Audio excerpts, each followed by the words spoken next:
धेमाजि जिल्ला एबसुआ मोनद' दखरानि सिङाव थानाय बर' फरायसालिफोरनि थासारिखौ नायगिदिंदों। धेमाजि जिल्ला एबसुआ गुबुन गुबुन गावनि दखरानि सिङाव थानाय बर' फरायसालिफोरनि थासारिखौ नायगिदिंनो थांखि लानाय बादियै दिनैनिफ्राय मावफुंजेनबाय। बेबायदिनो दिनै गिबि सानाव जनाय दखरा एबसुनि हेफाजाबाव धेमाजि जिल्ला एबसुनि सोलोंथाइ नेहाथारिनि मोनसे हानजाया सनापुर टिबि गेजेर फरायसालिनि थासारिखौ नायदिंहैयो। नायबिजिरनायनि गेजेरजों फरायसालिनि माखासे गाज्रि थासारिखौ नुनानै दुखु मोननाय फोरमायो आरो फारसेथिं दिनैसिम फरायसालिया सरकारारि महरै गनायथि मोनैखौ लानानै आसामनि सोलोंथाइ मन्थ्रि बिथांजों खोब खम समनि गेजेराव सावरायनानै सुस्रांनायनि राहा लागोन होननानै फोरमायो। जों दिनै धेमाजि जिल्ला दुलाराय बर' फरायसा आफाद हिसाबै जोंनि धेमाजि जिल्लानि सिङाव थानाय गासै गंद' दखरानि जोङो जिल्ला आफाद हिसाबै दिनै जनाय दखरानि सिङाव थानाय खोब पुवर कन्डिसनाव थानाय फरायसालिफोरखौ नायबिजिरदों। दा बेवहाय जनाय दखरायाव फैनानै नुफैबाय। दा बेवहाय टिबि बर' गेजेर फरायसालिया खोब गाज्रि अबस्थायाव दङ। बा गाज्रि थासारियाव सोलोंथाइ लागासिनो दङ जोंनि फंबाय बिनानावमोना। दा बेखौ जोङो गासै जिल्ला हलैनो जोङो नायबिजिरनानै जों मोनसे फाइल बानायनानै जोंनि आसाम सरकारनि जा सोलोंथाइ बिफाननि मन्थ्रि बिथांजों जोङो खोब खम समनि गेजेराव सावरायनो नागिरदों। आरो जोंनिनो बर' कसारि वेलफेयार अट'नमास काउन्सिल दङ। दा बेवहाय काउन्सिलनि जोंनि सोलोंथाइ बिफाननि EM सारजों जों लोगो हमलायनानै दा बेबादि थासारिखौ जों माबादि सुफुंनो हायो। दा जों जिल्ला आफाद हिसाबै खोब खम समनि गेजेराव जों जिरायनानै सावरायनो सानदों। दा बेबादि थासारियाव जोङो बोरै जोंनि फंबाय बिनानावमोना खोब मोजां बा जोङो जायखौ लुगैदों माने गुन गोनां सोलोंथाइ लानानै ओंखारबोदों होननानै जायखौ जों लुगैदों।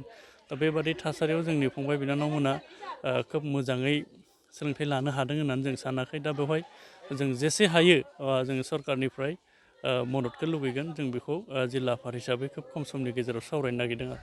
ओरैनो जनाय हिसाबाव सरकारि स्कुला गासिबो सरकारि गुदि फरायसालिया गंजिनै बेनिफ्राय गेजेर फरायसालिया गंनै दंबाबो गंनैबो दा बेवहाय गंसेयाथ' नै टिबि बर' गेजेर फरायसालिया पस्ट प्रभिन्सियेलाइजल'सो जाबाय आरो गंसेया दानसोरां बर' गेजेर फरायसालि बेथ' जेबोआनो जादिया।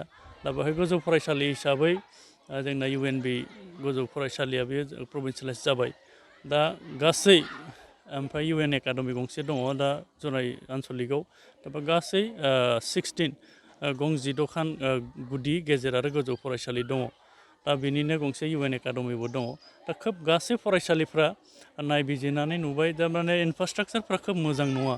दा बेबादि माने थासारियाव खोब मोजां मोनसे सोलोंथाइनि परिबेसा खोब मोजां जायाखै जों नुनो मोन्दों।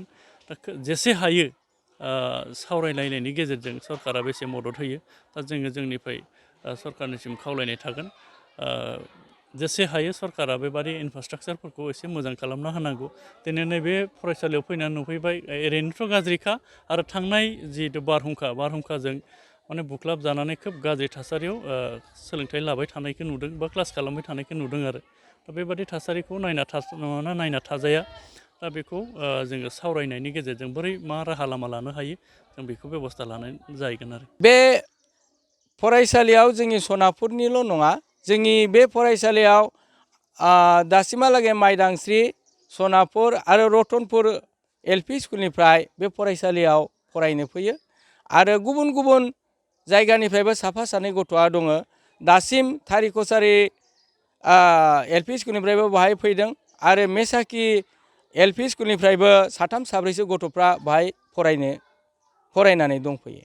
खोनानो मोन्दों बे स्कुलनिफ्राय फरायना थांनाय सानै साथामसो गोजौ थाखोनिबो जाहैनो हादों होनना बुंदों। औ जोंनि बे फरायसालिनिफ्राय जायफोर फरायसालिफ्रा बारग'नानै थांदों आरो मेट्रिक आनजादाव बिथांमोनहा मोजां रोखोमै उथ्रिनानै गोबां गथ'आनो मुं खामायनो हादों।